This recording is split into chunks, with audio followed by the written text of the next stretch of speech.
हमारी संस्कृति, हमारी पहचान। यज्ञ, योग, आयुर्वेद सदा रहे हमारे साथ।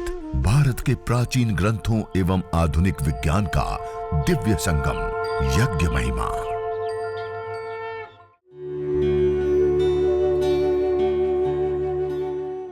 भारतीय संस्कृति में यज्ञ, योग एवं आयुर्वेद जैसी अमूल्य विद्याएं हैं, जिसका मूल है वेद। इतिहास की ओर दृष्टि डालें तो भगवान राम, भगवान कृष्ण से लेकर राजा महाराजाओं, ग्रामवासियों व अरण्यवासी ऋषियों की कुटियों तक नित्य व नैमित्तिक यज्ञों का प्रचलन देखने को मिलता है।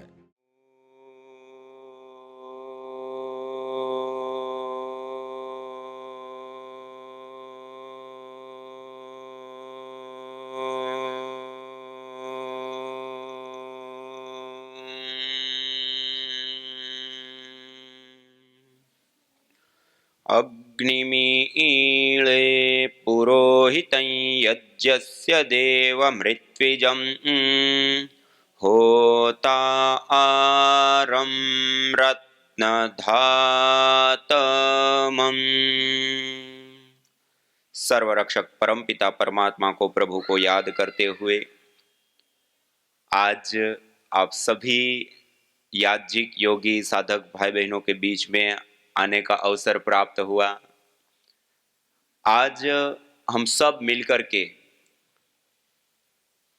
बहुकुंडीय यज्ञ करेंगे भी, लेकिन उसके साथ साथ इस यज्ञ को हम क्यों करते हैं, करने से क्या होता है, थोड़ा सा पहले उसके बारे में जानेंगे और उसके बाद हम स्वयं अपने हाथों से उस यज्ञ को, उस हवन को, उस अग्निहोत्र को करेंगे। देखिए, सामान्य रूप से जब हम हवन करते हैं, यज्ञ करते हैं, अग्निहोत्र करते हैं, तो कोई एक पंडित, पुजारी, ब्राह्मण जिनको ये मंत्र आता हो, स्किल जिनको पता हो, ऐसा कोई एक व्यक्ति की हमें आवश्यकता होती है। दूसरा, बहुत सारा समय की भी अपेक्षा होती है। और तीसरा, एक लंबी सी लिस्ट होती है बहुत सारे सामान की जो हमें चाहिए होता है। सामान्य रूप से हमारे प्राचीन ग्रंथों में मुख्य प्रधान 21 प्रकार के यज्ञ बताए गए। कितने प्रकार के यज्ञ? 21 प्रकार के। उसमें कुछ नित्य यज्ञ होते हैं जो प्रतिदिन करने होते हैं, जैसे ब्रह्म यज्ञ, देव यज्ञ, बलिवेश्व देव यज्ञ, अतिथि यज्ञ, पितृ यज्ञ आदि। कुछ नैमित्तिक यज्ञ होते हैं, किसी निमित्त विशेष से जो हम यज्ञ करते हैं, जैसे शादी विवाह से लेकर के जो हम संस्कार करते हैं उसमें यज्ञ करते हैं। नया मकान बनाते तो वास्तु हवन आदि करते हैं।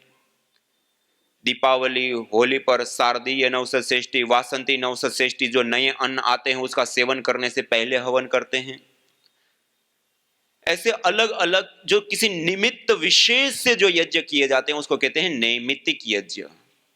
इसी प्रकार तीसरे होते हैं काम्य यज्ञ। किसी कामना विशेष से जो यज्ञ किए जाए, कोई संकल्प विशेष से, श्री कामो यजेत, पुत्र कामो यजेत, स्वर्ग कामो यजेत, अलग अलग संकल्पना के साथ, एक कामना के साथ जो यज्ञ किए जाए, ऐसे कुछ नित्य, कुछ नैमित्तिक, कुछ काम्य यज्ञ। ऐसे जब इन यज्ञों का हम अनुष्ठान करते हैं तो उसमें, जैसे मैंने आपको बताया कि कोई विशिष्ट व्यक्ति, बहुत सारा समय और बहुत सारी वस्तुओं की अपेक्षा होती है। लेकिन आज हम सब मिलकर के जिस यज्ञ को, हवन को, अग्निहोत्र को करेंगे, दो यज्ञ, एक देव यज्ञ और एक चिकित्सा यज्ञ, ये दो यज्ञ के बारे में हम जानेंगे, सीखेंगे। कौन कौन से यज्ञ? देव यज्ञ और चिकित्सा यज्ञ। ये दो यज्ञ ऐसे यज्ञ होते हैं, इसके लिए हमें कोई पंडित, ब्राह्मण, पुजारी, कोई व्यक्ति विशेष की आवश्यकता हम स्वयं अपने हाथों से कर सकते हैं। दूसरा, इसके लिए बहुत सारी वस्तुओं की आवश्यकता, केवल मात्र नित्य प्रति 3 चीजें चाहिए। कितनी चीजें चाहिए? गाय का घी, समिधा, समिधा मानी यज्ञ में प्रयोग होने वाली लकड़ी, पीपल, बरगद, गूलर, पलाश, समी, अपामार्ग, मदार या फिर गाय के गोबर के उपले या स्टिक। और तीसरी चीज हमें चाहिए हविष्यान, हवन सामग्री। हमारे घर के अंदर चावल होते हैं, अक्षत चावल जो बिना टूटे हुए दाने होते हैं, ऐसे चावल से हम हवन कर सकते हैं। काले तिल से हम हवन कर सकते हैं। इसी प्रकार से गिलोय आदि विशेष औषधियों का सम्मिश्रण, या अपने घर के अंदर ही दालचीनी, लौंग, काली मिर्च से लेकर के अलग अलग जो मसाले होते हैं, औषधीय द्रव्य होते हैं, उसका हम प्रयोग कर सकते हैं। या फिर अलग अलग जो हवन सामग्रियां रोगानुसार तैयार की जाती है, उससे हम हवन कर सकते हैं। केवल मात्र तीन चीजें चाहिए, एक सामग्री, दूसरा गाय का घी और तीसरी समिधा। ये तीन चीजें हैं और 5 से 7 मिनट का समय चाहिए। 7 मिनट का समय है, तीन चीजें हैं, तो हम स्वयं अपने हाथों से इस यज्ञ को कर सकते हैं।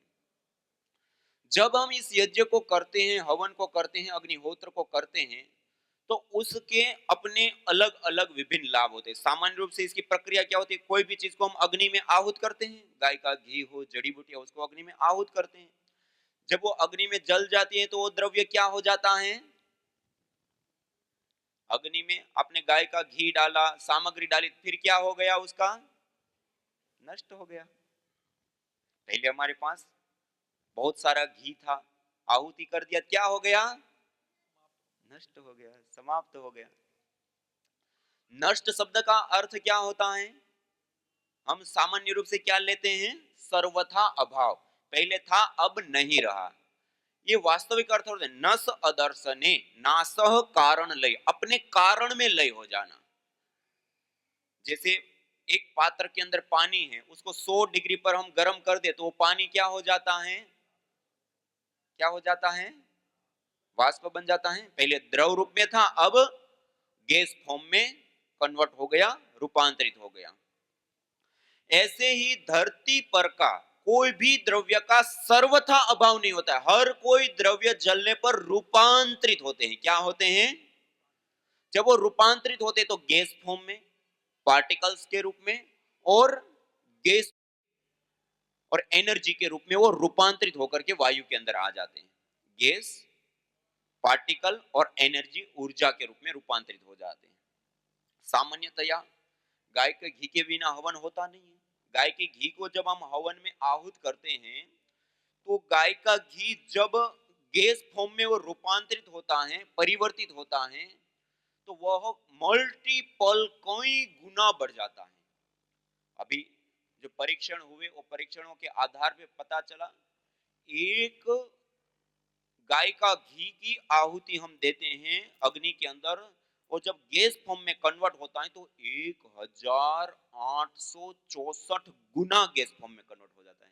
कितना गुना, मानी 1 ग्राम मात्र गाय के घी की हम आहुति देते हैं तो उससे 1 लीटर 864 गैस बनती है। और उस गाय के घी के अंदर सेचुरेटिव फैटी एसिड होता है, उसके जलने पर कीटोन्स बनते हैं, और कीटोन्स के टूटने पर कार्बन की अपेक्षा 6 गुना ज्यादा हमें ऑक्सीजन मिलती है। और ये जो मात्रा है, ये इतनी बड़ी मात्रा है कि हम सामान्य रूप से अपने घरों के अंदर हम रूम स्प्रे का प्रयोग बहुत सारे लोग करते हैं। हमारे पास छोटा सा कमरा हो और उसके अंदर हम रूम स्प्रे का प्रयोग करें, 400 450 ml की बोतल हो, तो लगभग साल भर चल जाता है। एक कमरे में हम सुगंधित करते हैं, छोटा सा हो, मानी 300 350 ml गैस की बोतल से हम 300 350 कमरे सुगंधित कर सकते हैं। तो आप विचार कीजिए, आपने 1 ग्राम मात्र गाय के घी की आहुति दी तो उससे 1 लीटर 864 ml गैस बनी। तो 1 लीटर 864 ml गैस से कितने कमरे सुगंधित होंगे। और उसके साथ साथ जब हम जड़ी बूटियों की आहुतियां देते हैं, और केवल 1 ग्राम घी से तो हम हवन करते नहीं है, 10 ग्राम 20 ग्राम 25 ग्राम 50 ग्राम। आप विचार कीजिए, 1 ग्राम घी का इतना बड़ा परिणाम होता है, तो 25-50 ग्राम घी से आपने हवन कर लिया तो उसका कितना परिणाम होगा। ये बहुत बड़ी चीज है। और इसके जब वो गैस फॉर्म में, पार्टिकल के रूप में और अलग अलग रूपों में जब रूपांतरित होते हैं, तो उसके अलग अलग बहुत सारे बेनिफिट्स, बहुत सारे अलग अलग लाभ प्राप्त होते हैं। उसमें सबसे पहला एक लाभ हमें प्राप्त होता है, वायु का शोधन होता है। क्या होता है? जिस अथाह वायु के समुद्र के अंदर हम श्वास ले रहे हैं, वह वायु आज प्रदूषित हो चुकी है। इसके अंदर अलग अलग हानिकारक कंपोनेंट्स, हानिकारक तत्व, आज पेट्रोल, डीजल, कोयला आदि का हम भारी मात्रा में प्रयोग करते, SOx, NOx, CFC से लेकर के लेड से लेकर के अलग अलग बहुत सारी गैसें इस वायुमंडल के अंदर ऐड हो चुकी है। और आज बड़े बड़े रिसर्च संस्थान बताते हैं कि यदि बड़े शहरों के अंदर हम रहते हैं, प्रदूषित शहरों के अंदर हम रहते हैं, तो एक साल बड़े प्रदूषित शहर में रहने से 6 महीने से लेकर के 5 साल की आयु व्यक्ति की कम हो जाती है, हानिकारक जहरीली गैसों के कारण। और WHO के आंकड़े बताते हैं कि प्रति वर्ष पूरी दुनिया में केवल मात्र वायु प्रदूषण के कारण 70 लाख से अधिक लोगों की जान चली जाती है। जब हम हवन करते हैं, यज्ञ करते हैं, अग्निहोत्र करते हैं, तो यज्ञ, हवन, अग्निहोत्र को करने पर एथिलीन ऑक्साइड, प्रोपिलीन ऑक्साइड से लेकर के अलग अलग प्रकार की बहुत सारी गैसें बनती हैं। वो गैसें जब वायुमंडल के अंदर आती हैं, तो वायु का शोधन करने का कार्य करती हैं। आप सब जानते हैं फोटोसिंथेसिस प्रक्रिया, क्लोरोफिल के ऊपर पत्तों का जो हरापन होता है, उसके ऊपर जब सूर्य की किरणें पड़ती है, तो वायुमंडल के अंदर जो कार्बन डाइऑक्साइड के बॉन्ड होते हैं, CO2, कार्बन का एक पार्टिकल, ऑक्सीजन के 2 पार्टिकल, वो बॉन्ड्स को वो तोड़ता है। जैसे ही वो टूटता है, तो कार्बन को वो अवशोषित करके अपना आहार बना लेता है पेड़, और ऑक्सीजन अलग हो जाती है। इसको हम कहते हैं फोटोसिंथेसिस प्रक्रिया। सामान्य रूप से हम क्या कहते हैं? पेड़ पौधे ऑक्सीजन देते हैं। पेड़ पौधे कोई ऑक्सीजन नहीं देते, जनरेट नहीं करते, पहले से ही वायु में जो है उसको अलग करके कार्बन को अवशोषित कर लिया, ऑक्सीजन को अलग कर दिया। ऐसे ही दूसरी प्रोसेस होती है फोटोकेमिकल प्रोसेस। गैस गैस जब आपस में मिलती हैं और एक निश्चित टेम्परेचर मिलने पर उसके बॉन्ड टूटते हैं, बनते हैं, टूटते हैं, बनते हैं। एक क्रम निरंतर, जिस वायु के समुद्र को हम नहीं देख सकते, उसमें निरंतर चल रहा होता है, जिसके परिणाम स्वरूप SOx, NOx, CFC आदि, जिसको हम हानिकारक गैसें कहते हैं, जहरीली गैसें कहते हैं, पोल्यूटेंट गैसें कहते हैं, जिसके कारण से 70 लाख से अधिक लोगों की मौत हो जाती है, वो गैसें यज्ञ, हवन, अग्निहोत्र करने पर न्यूट्रलाइज हो जाती है, खत्म हो जाती है, दूर हो जाती है। और एक नासा के अंतरिक्ष वैज्ञानिक डॉक्टर ओम प्रकाश पांडे करके हैं, उन्होंने बताया कई परीक्षणों के माध्यम से इस फोटोकेमिकल प्रोसेस के बारे में भी, और उसके साथ साथ इस फोटोकेमिकल प्रोसेस के परिणाम स्वरूप जो उसका प्रभाव होता है। उन्होंने कहा कि एक बार यदि बड़ा यज्ञ किया जाए, तो 100 यार्ड क्षेत्र, 100 मीटर का जो अराउंड क्षेत्र होता है, उसमें आने वाले 1 सप्ताह पर्यंत भी उसमें हानिकारक गैसें आते हैं, तो उसको भी न्यूट्रलाइज करने की शक्ति, सामर्थ्य रखता है। इतनी बड़ी चीज है ये यज्ञ, हवन, अग्निहोत्र। मतलब वायु का शोधन, वायु को शुद्ध करने का काम करता है। बहुत सारे लोगों के मन में आता है, कई लोग प्रश्न भी करते हैं कि इतना छोटा सा हवन, इतना बड़ा वायु प्रदूषण हो चुका है, उसमें इतना छोटा सा यज्ञ करेंगे, क्या लाभ हो जाएगा? हर किसी के मन में आएगा, नहीं आएगा? जो मैंने आपको सबसे पहला वाला बताया ना, कि थोड़ी सी मात्रा में डाला हुआ भी द्रव्य थोड़ा मल्टीपल, कई गुना, जैसे मैंने बताया ना, 1864 गुना बढ़ गए। 1 ग्राम घी से 1 लीटर 864 ml गैस बनी। आप 400 450 ml से 450 कमरे सुगंधित कर सकते हैं, तो आप विचार कीजिए 1 ग्राम घी से कितने कमरे हो गए, और 25-50 ग्राम घी डाला तो उससे कितने कमरे सुगंधित हो सकते हैं, उतनी गैस बन गई। वो गैस बनने के बाद वो जब वायु के अंदर आती है, तो ये जो मैंने आपको दूसरी प्रोसेस बताई ना, फोटोकेमिकल प्रोसेस, ये एक बहुत सटीक और मजबूत प्रोसेस होती है। ये और तेज उसको बढ़ा देती है, गैस गैस को आपस में मिला करके उसके बॉन्ड तोड़ना, बनाना। ये एक ऐसी चीज होती है, उदाहरण के लिए समझने के लिए मैं बता रहा हूं कि मान लो हमारे पास बहुत बड़ी मात्रा में हजारों लीटर दूध है, हजारों लीटर दूध का पूरा टैंक है, उसके अंदर 1 ग्राम की मात्रा में कोई भी खट्टी चीज या दही डाल दे तो वो दूध कैसा हो जाएगा? दही डाला है तो दही रूप में रूपांतरित होने लगेगा, और खट्टी चीज डाली हो तो तुरंत देखेंगे तो कुछ नहीं दिखेगा, लेकिन परिणाम कुछ घंटों के बाद कितना भी बड़ा दूध हो वो रूपांतरित हो जाएगा। ऐसे ही ये जो थोड़ा सा घी डाला हुआ भी जब रूपांतरित होता है तो कई गुना हो जाता है, लेकिन वो भी इस अथाह वायु के समुद्र की अपेक्षा थोड़ा है। लेकिन उसके बाद ये जो फोटोकेमिकल प्रोसेस होता है, इस प्रोसेस के परिणाम स्वरूप ऐसे ही इस वायुमंडल के अंदर बहुत बड़ा रूपांतरण आता है और बहुत बड़ा परिवर्तन आता है, ये छोटा सा हवन से।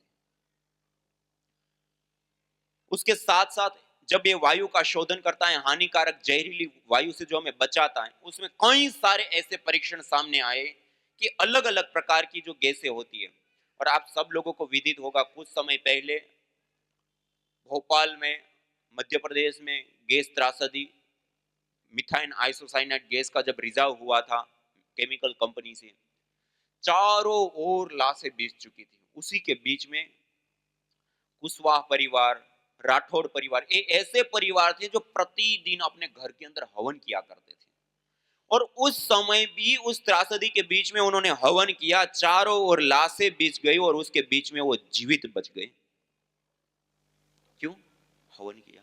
हानिकारक गैसों से हमें बचा लेता है, हमारे परिवार को बचा लेता है। इसके अंदर वो ताकत होती है, वो शक्ति होती है हानिकारक गैसों को न्यूट्रलाइज करने की, खत्म करने की, दूर करने की। ये सबसे पहला हमें लाभ होता है।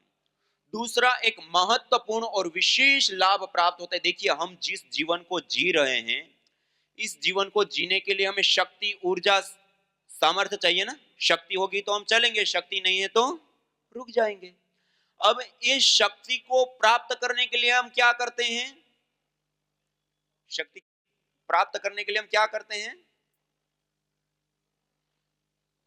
आहार लेते हैं, नहीं लेते हैं? आहार से शक्ति मिलती है।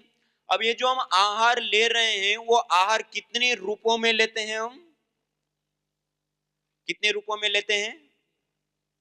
3 रूपों में लेते हैं। कितने रूपों में? ठोस, द्रव और गैस। ठोस रूप में रोटी, दाल, चावल आदि, द्रव रूप में पानी, दूध, जूस आदि, और गैस रूप में वायु। ये 3 रूपों में आहार लेते हैं, नहीं लेते हैं? अब ये जो 3 रूपों में हम आहार लेते हैं, उसमें 24 घंटे में सबसे ज्यादा आहार हम कौन सा लेते हैं? भोजन कितनी बार लेते हैं? ठोस रूप आहार, रोटी, दाल, चावल आदि 2 बार, 3 बार। द्रव रूप आहार, पानी, दूध, जूस आदि कितनी बार लेते हैं? 10 बार, 15 बार। ठंडी है तो थोड़ा कम, गर्मी है तो थोड़ा ज्यादा। लेकिन वायु रूप आहार हम कितनी बार लेते हैं 24 घंटे में? कितनी बार लेते हैं? हमने कभी गिना ही नहीं।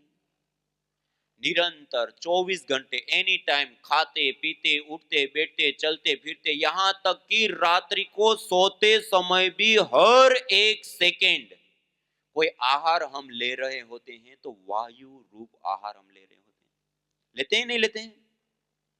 अब ये जो 3 रूपों में हम आहार लेते हैं, उसमें सबसे ज्यादा तो हमने वायु रूप आहार लिया। अब सबसे ज्यादा के साथ साथ सबसे इंपॉर्टेंट आहार कौन सा होता है? हम ठोस रूप आहार, रोटी, दाल, चावल आदि लेना छोड़ दे, तब भी हम 2 से 3 सप्ताह जीवित रह सकते हैं।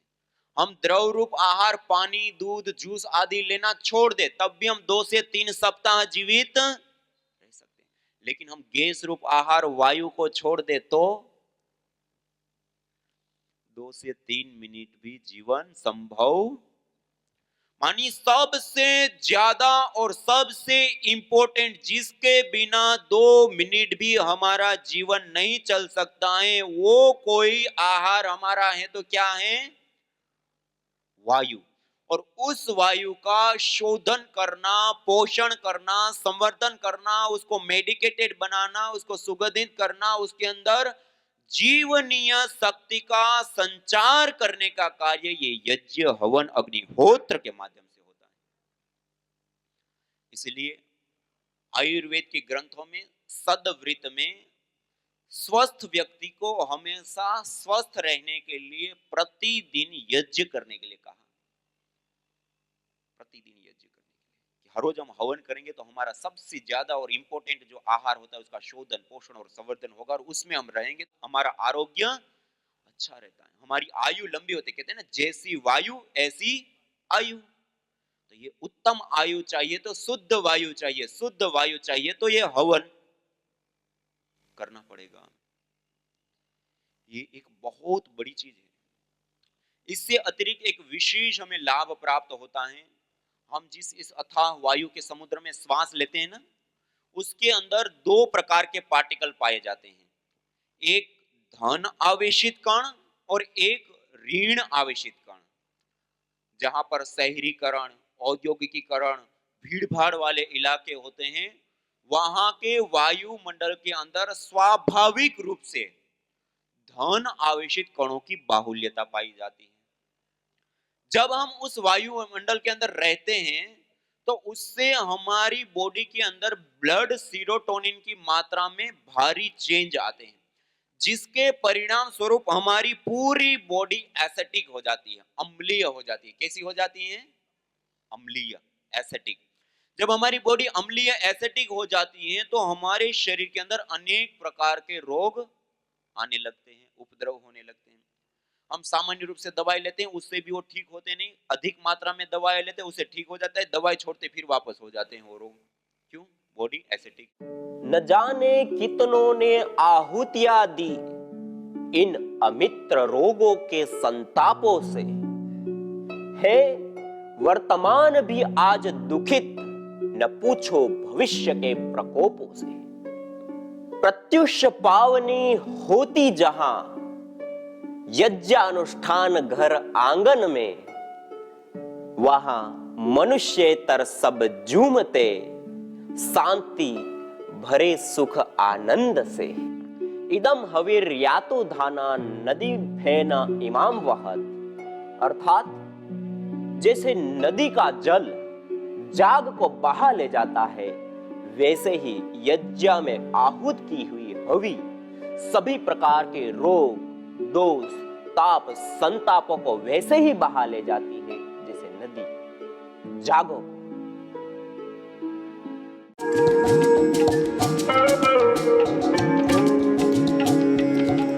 मेधेष्टि हवन सामग्री विशेष करके ब्राह्मी, शंखपुष्पी, गुड़मार, उस्ते खद्दूस, मालकांगनी, अश्वगंधा, पुष्करमूल, अपामार्ग, जटामासी आदि विशेष जड़ी बूटियों से निर्मित इस मेधिष्टि हवन सामग्री से हवन करने पर उत्पन्न धूम्र के अंदर सिनेमेल्डिहाइड, प्रोटोनोलेक्टोन जैसे विशेष मॉलिक्यूल्स कंपोनेंट्स पाए जाते हैं, जो विशेष करके तनाव, अनिद्रा, सिर दर्द, स्मृति दौर्बल्य, मिर्गी, पागलपन, पैरालाइसिस, पार्किंसन आदि मस्तिष्क रोगों में विशेष करके लाभदायी होती है।